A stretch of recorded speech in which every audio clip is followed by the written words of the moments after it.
national qui se tient dans ce contexte puisse se pencher sur cette question. Voilà la raison, voilà l'explication, voilà pourquoi nous avons pris ce thème. Tout à l'heure, on va vous distribuer des fascicules qui ont parlé énormément de ce thème et dans le cadre surtout de la résistance, des documents sur lesquels un consensus a été dégagé au sein de la résistance nationale. Donc chaque délégué aura ce document, en plus des autres documents et des autres communications, pour pouvoir asseoir sa contribution à la marche victorieuse de notre pays et à la marche au rayonnement de notre parti. Alors, lorsque nous sommes dans un contexte où l'état de droit, la liberté et la démocratie sont bafoués, nous pouvons raisonnablement dire que le contexte n'est plus celui de la démocratie. Donc, et si le contexte n'est pas celui de la démocratie, le contexte est automatiquement celui de la dictature et du despotisme. Voilà pourquoi nous devons aussi nous pencher là-dessus.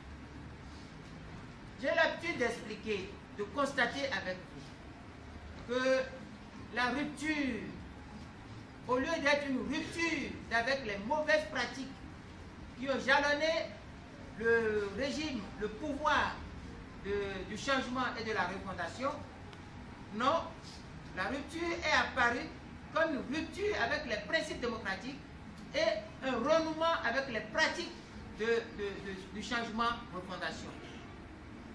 C'est ce changement, c'est cette mutation qui apparaît comme une imposture qui crée le problème que nous avons actuellement dans notre pays. Certains qui ne comprennent pas, nous sommes obligés de leur réexpliquer la même chose sous plusieurs angles, sous plusieurs coutures. La rupture a été appelée de tous nos voeux. Pourquoi? Parce qu'elle était conçue comme rupture avec les mauvaises pratiques, la mauvaise gouvernance, les errances, les dérives, le leadership pathologique de la refondation et du changement. C'est contre ce pouvoir pervers du changement et de la refondation qu'il fallait faire une rupture. Et c'est pour ça que nous avons travaillé à la rupture. Principalement, nous avons travaillé au nouveau départ, qui est le programme initial pour lequel notre parti a travaillé, et chemin faisant, pour pouvoir donner l'assaut final aux mauvaises pratiques du changement et de la refondation. Il y a une coalition qui s'est ajoutée à l'initiative de départ, qui est le nouveau départ, pour être la coalition de la rupture, avec l'engagement de rompre définitivement avec le changement et la refondation qu'incarnait de triste mémoire le président Yahya Boni. Donc, j'insiste, la rupture est une rupture avec les pratiques de Yahya Boni, du changement et de la refondation. Mais que s'est-il passé? La rupture n'est plus ça, mais la rupture est devenue rupture avec la démocratie, avec l'état de droit, avec le renouveau démocratique. Et qu'est-ce que nous avons observé? La rupture est devenue renouement avec les mauvaises pratiques dont elle avait la promesse, le serment et l'engagement de rompre.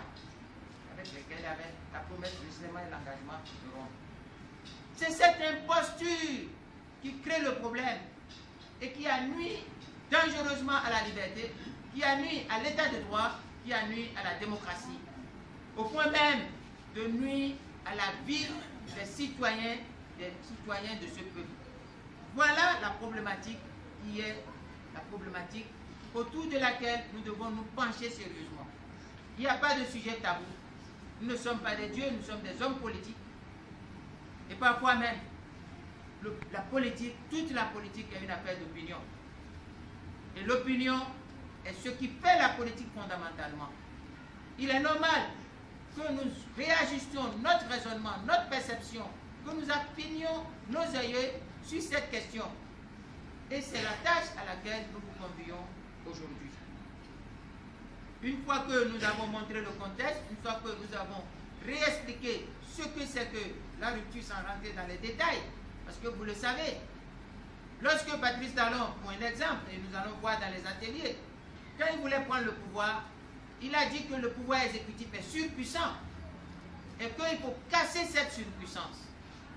Mais le pouvoir de la rupture n'est pas seulement surpuissant, mais est méga puissant, est méga surpuissant.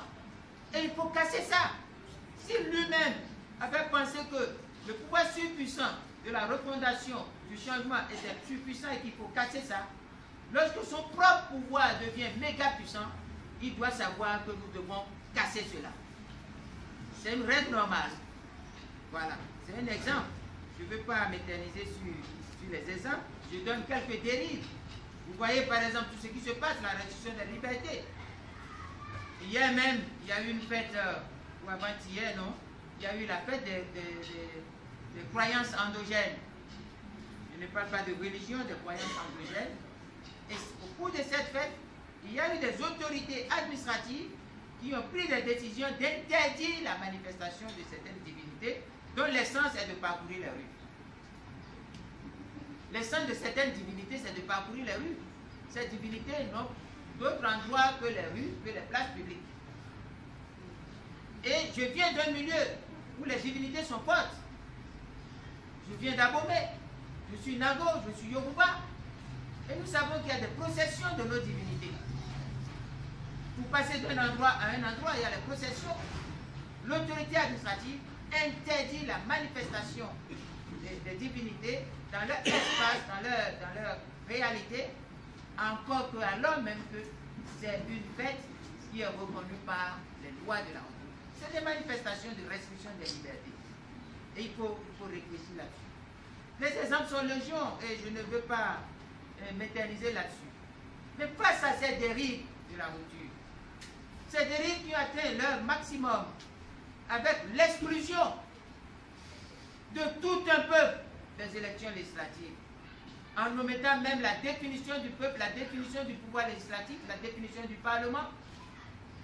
Je ne veux pas vous ennuyer avec des citations de grands auteurs, mais il y a Kant qui a dit que le Parlement, c'est la réunion du peuple, de l'ensemble du peuple. Et que c'est le peuple uni qui doit être représenté au sein d'un Parlement. Alors, est-ce que le Parlement qui est à Porto-Novo est la représentation de l'ensemble du peuple uni? Non. Je vous explique plusieurs fois. Ce Parlement n'est pas un Parlement, parce que ce n'est pas le peuple uni qui est là-bas.